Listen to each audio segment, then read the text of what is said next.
Mic check, 1, 2, 3. This is Anu that made the silent.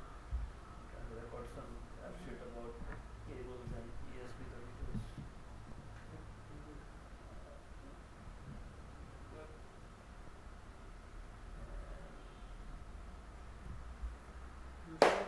Yep. Camera, you can start. Hi there, welcome. Today let's take a look at how you're going to connect your microcontroller to your laptop or any other device that you're using. Now, during the course of your innovation school journey, you would have had the chance to use two different kinds of microcontrollers. One is the Arduino Nano, and the other is an ESP32. Now, these devices, when they have to connect to a computer, they need a certain what's known as a bridge or a chip that allows the computer to communicate with the microcontroller. That's usually known as the UART bridge, the Universal Asynchronous Receiver Transmitter bridge. It's basically a form of serial communication that allows your microcontroller to talk to your computing device through a USB. Now, let me show you this on this specific device that I have. Pause here. Can you pass me a pencil from that so I can use it to point things?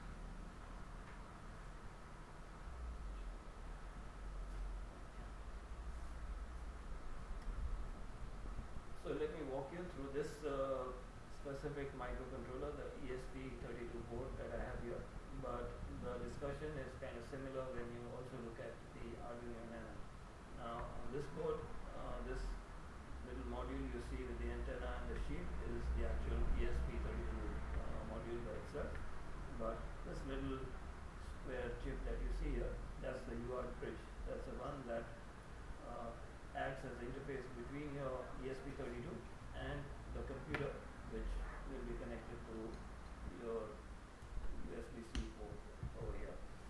Now, the thing we're mentioning this year is that different microcontrollers may have different bridge chips over here, and there are at least 2 or 3 different kinds. And when you first install or try to connect either of these microcontrollers to your computer, you may have to install a specific driver for it. This may not always be immediately apparent, and you may have to do some digging around to find the driver and install it and so on. So we're going to try to walk you through a little bit of that process to make it easier for you. Now, the ESP32, this one, has a chip that's known as the CP2102. It's very easy to Google these questions. You can just ask which UART chip is used on the ESP32 or which UART chip is used on the Arduino Nano, and you'll get the answer. So for the ESP32, you have the CP2102. On the Arduino family, you have sometimes the FT232, or sometimes you have the CH340 chips and such.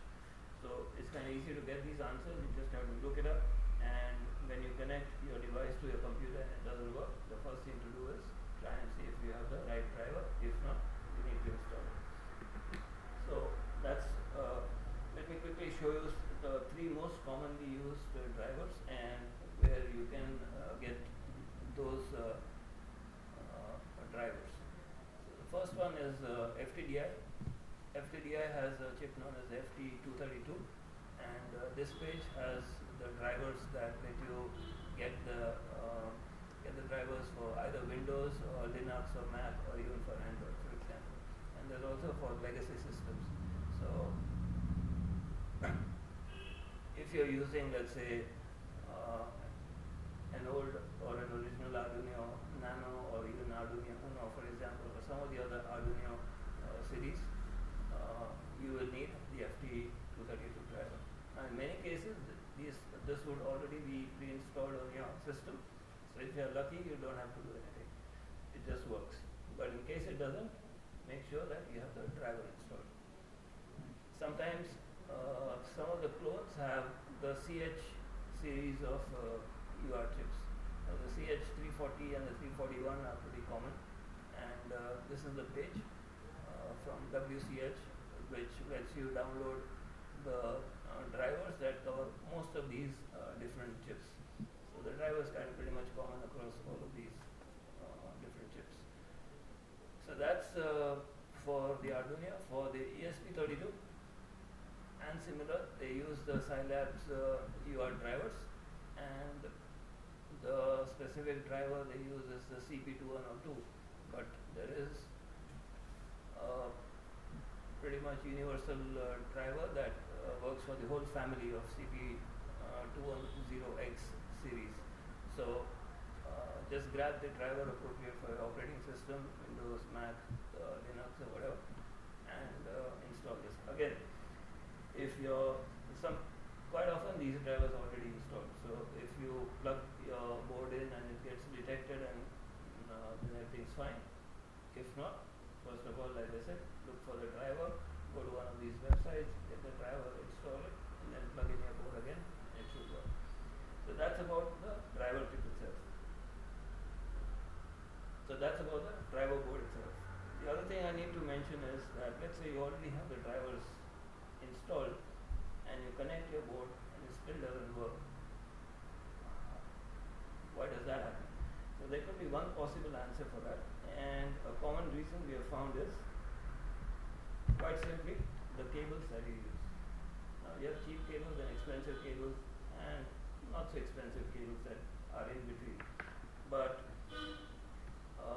with USB-C, the way it works is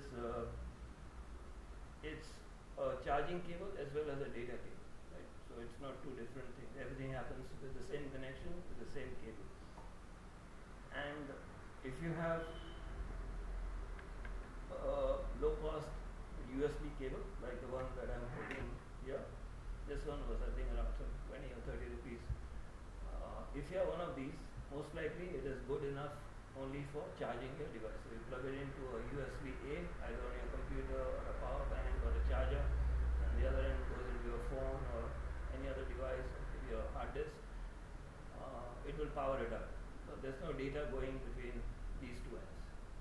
And if you use that with your board, it's most likely not going to show up. On the other hand, a medium quality or a high quality one, you can immediately recognize by even the diameter of the cables used, because there are more wires in this compared to this. So this will carry data as well as the charging voltages. So you need data and power capable cables. If you have just a power capable USB-C, it's not going to work. So let me show you what happens.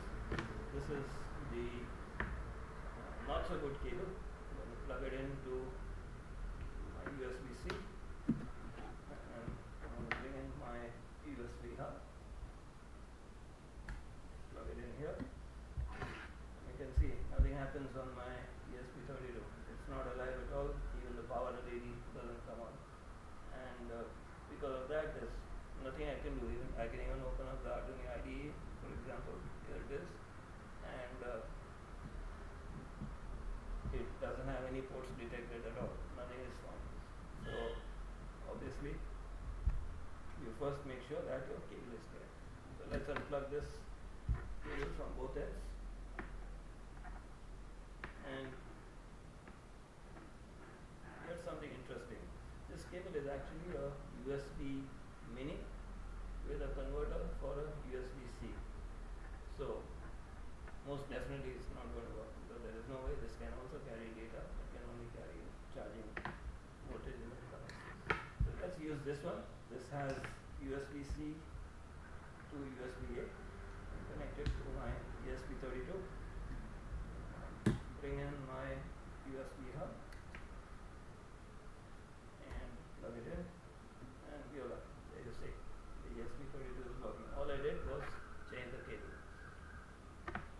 So that's a very simple way of checking. Sometimes you might use this cable, and if you're plugging in, let's say, just a power bank, and you can see that the power bank has started to charge from your computer. But that doesn't mean that this cable can work with data. if you face this situation, first of all, make sure that you have the drivers, depending on which board or which exact driver you want. You show it the website, just go there, grab and install. If you're lucky, the driver is already installed, so you don't have to do much. The second thing to do is look for the cable, try and swap different cables and see if there is one that works, and